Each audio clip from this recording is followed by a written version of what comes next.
Good morning, everybody. Happy Thanksgiving, which will be tomorrow. This is Wednesday, just the day before Thanksgiving. As you can see, Obsolete Video Services never gets any rest.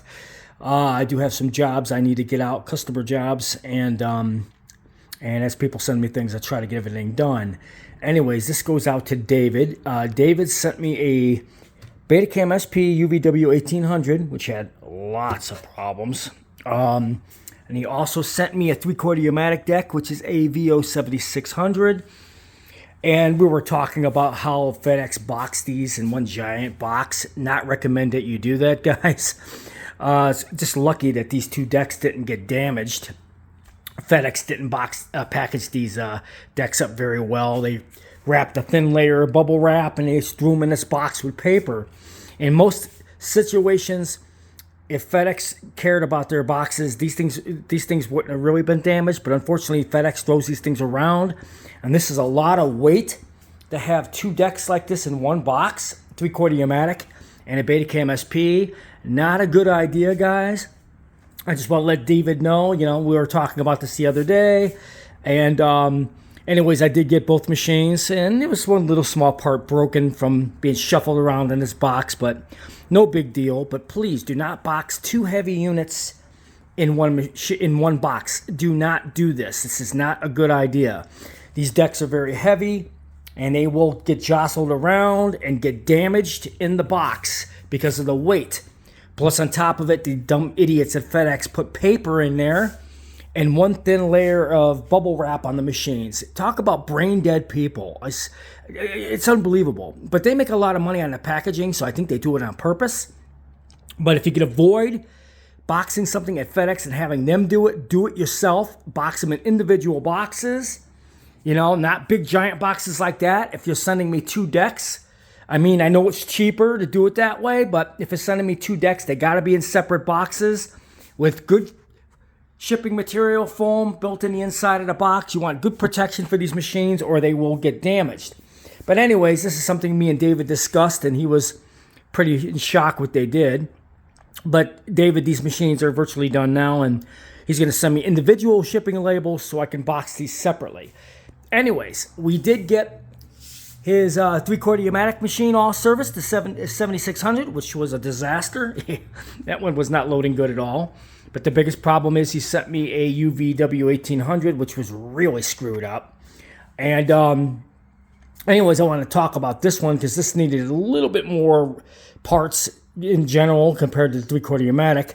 I did have to change out the loading ring because it was broken from being snagged with tapes for some reason. Several of the guide pins one of them was broken completely off. So I had to replace the entire loading ring. We had to replace the capstan roller, and I had to refix the loading arm that pushes the tape in actuation of when it loads around the drum. And it was causing all kinds of loading errors with the loading carriage. This machine was really screwed up. Somebody must have been forcing tapes in this thing and jamming them. They ended up breaking the loading ring, and then I had to readjust the plunger for the tension for the capstan roller. This was a major overhaul. This took me several hours to get this correct. That's just loading damage is all that was. He's right. This deck did not load properly at all. It was jamming really, really bad. So I want to show you it does work. Small shell, and as you can tell, it loads really nice. It's now playing. We hit eject. This is what it's supposed to do when you're working with tapes like this. It's working just fine. And then you check a large shell to make sure that the motor's disengaged for the bigger shells. In, boom, and it's loading just fine. That's what you want.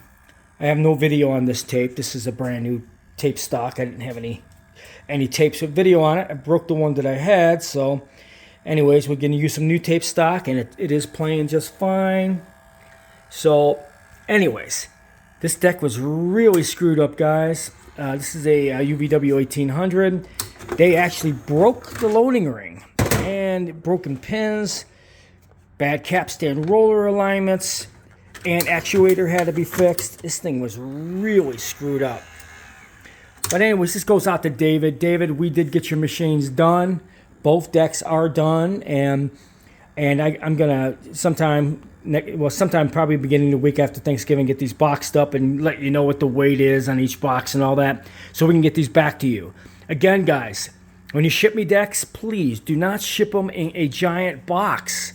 I know you're thinking you're saving on money doing it this way, but when they use a giant box like this with decks that are this heavy, they get damaged. And on top of it, if you let FedEx do it, you might as well consider your machines being completely destroyed, because they're complete morons. Seriously, these guys don't know what they're doing.